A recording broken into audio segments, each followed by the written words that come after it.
a few people asking me how I did my blowout, so I'm going to show you guys how I do it. And there's my cat. The first is the products I add when my hair is completely wet.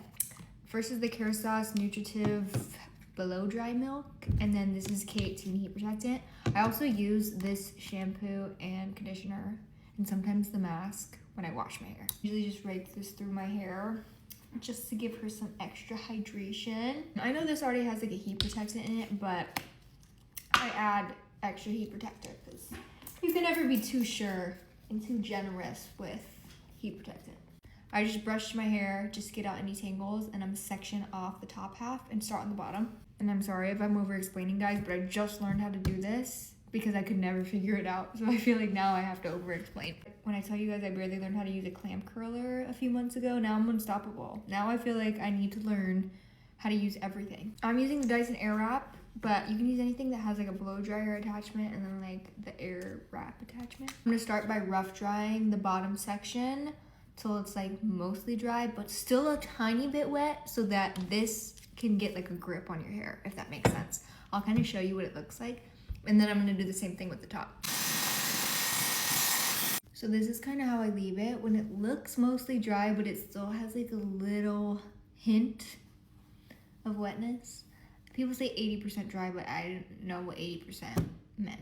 And then I'm gonna do the same thing to the top section. Before I go on to the next step, I add 2 more products in my hair. I'm using the K18 Astrolift Volume Spray, and then this is the Redken Naked Gloss. So I like to use like the big curler attachment. I know there's one that's like more narrow at the top, but I use this one. And then again, I'm just gonna section the top half of my hair. So I take a section about this big, and I put my wrap to where it's wrapping over and around the barrel like that. And then I put it on the cool setting to finish it off. And I let my hair cool down. I turn it off, and then I kind of grab the curls like this and then just let it go. And then I'm gonna do this around my entire bottom row. This part makes sense. I kind of like bunch the curl all into one and I let it set like that.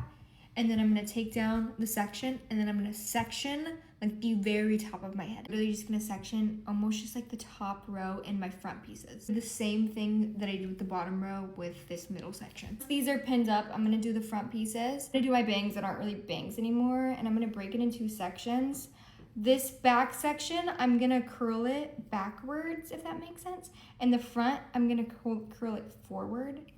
If that makes sense. I'll show you. Ignore my side bang, that looks so funny. So it's gonna go over the barrel. And I actually wrap this section over a bigger curler, or whatever these are called. The front ones, I use the smaller one.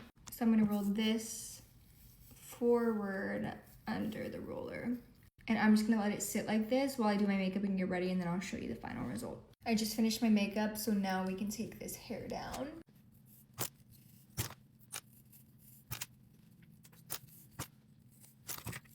I'm gonna flip my hair all around, and then we'll show the results. If it looks like you have a big lion's mane, that's a good sign. Now you just have to part it.